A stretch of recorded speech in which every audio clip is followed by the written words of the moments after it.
Alright y'all, welcome back.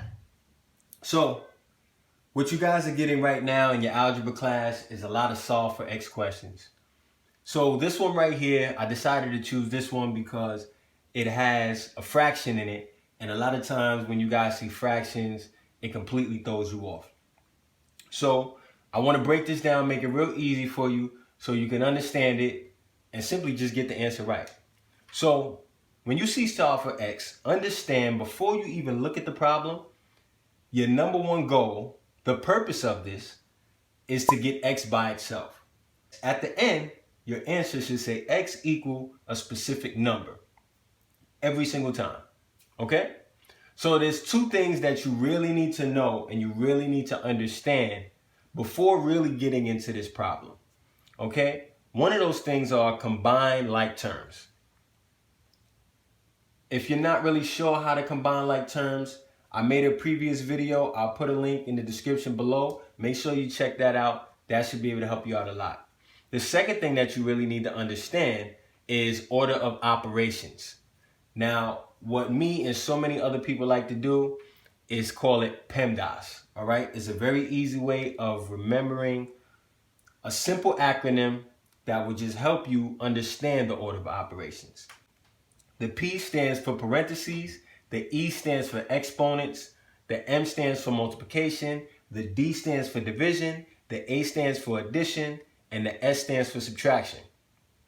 Now, with that being said, let's go ahead and start the problem. So, solve for X.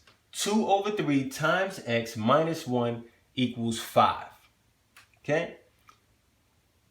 Step 1. Combine the like terms. All right? So, take a look at this problem and find the like terms that you're looking for. All right? We see here that X has no other like terms in this example. But the -1 and the 5, they are like terms. So we're going to combine them. And since they're on opposite sides of the equal sign, we're going to change the sign of the smaller number and place it right underneath the 1 and the 5. Step 2, very simple. You're going to solve this problem that you just put up. So let's bring down the 2 over 3x, because we actually didn't touch it. We'll look at what's -1 plus 1. Well, that's 0. So we'll put plus 0. We'll keep our equal sign, put it right down. And then 5 plus 1 is going to be 6. Now, before we continue on, I like to keep things very simple, very plain. So let's get rid of that 0. It's not being multiplied by anything. It's being added. And any number plus 0 is going to be that any number. All right? So let's just keep 2 over 3 times x, forget about the 0, equals 6. So far, so good. So now, step 3. If there were more like terms, you would combine those like terms. But since we have no more like terms here, we're going to look at our order of operations. Again, I told you, PEMDAS. And really quick, if you forgot, parentheses, exponents, multiplication, division, addition, subtraction. Remember that. Let's look at PEMDAS. Now let's start from the left to the right, starting with the P, ending with the S, and see, do we have any of these operations? What is the first operation that we see in our example? So let's look. Do we have parentheses? Nope. Do we have exponents in our example? No, we don't have that either. What about multiplication? Do we have multiplication in our example? We do. Right here. 2 over 3 times x is multiplication. So because that, our next step is to do the opposite of multiplication, which is division. So 2 over 3 times x divided by 2 over 3. We're only going to use the 2 over 3 because that's the leading coefficient. The leading coefficient is simply the number in front of the x, or the number in front of the letter. And then we're going to do division again. So we're doing this on both sides of the equal sign. And again, it'll be 2 over 3.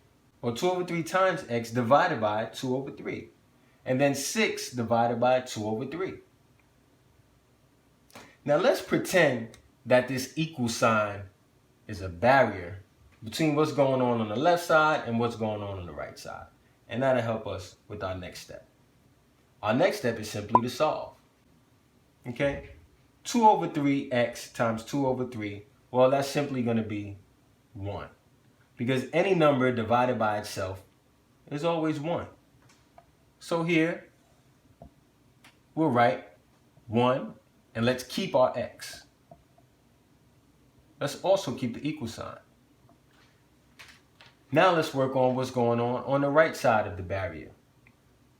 6 divided by 2 over 3, we can make that a lot easier for ourselves. Instead of saying 6 divided by 2 over 3, we can simply say 6 times 3 over 2. Now that's something that you can remember whenever you're dividing by a fraction. Just keep the numerator the same and then change the denominator. Turn it into what we call is the reciprocal.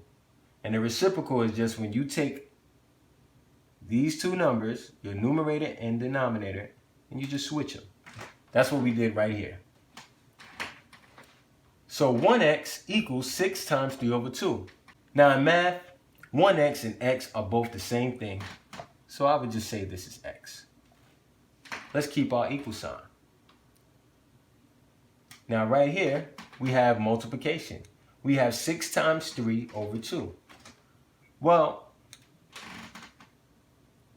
another way to say 6 is to say 6 over 1, if that helps you understand. So we'll do 6 times 3 over 1 times 2. Let's see what that gives us. 6 times 3 is 18, and 1 times 2 is 2. Right now, it's looking excellent. Technically, x is by itself. You could stop here, and this would be okay. But one more step that I like to do. I like to finish off the problem with a nice whole number. Okay? So we can do x equal 18 over 2 is the same thing as saying x equal 18 divided by 2. So we'll keep our x, we'll keep our equal sign. 18 divided by 2 is 9, and that is your answer.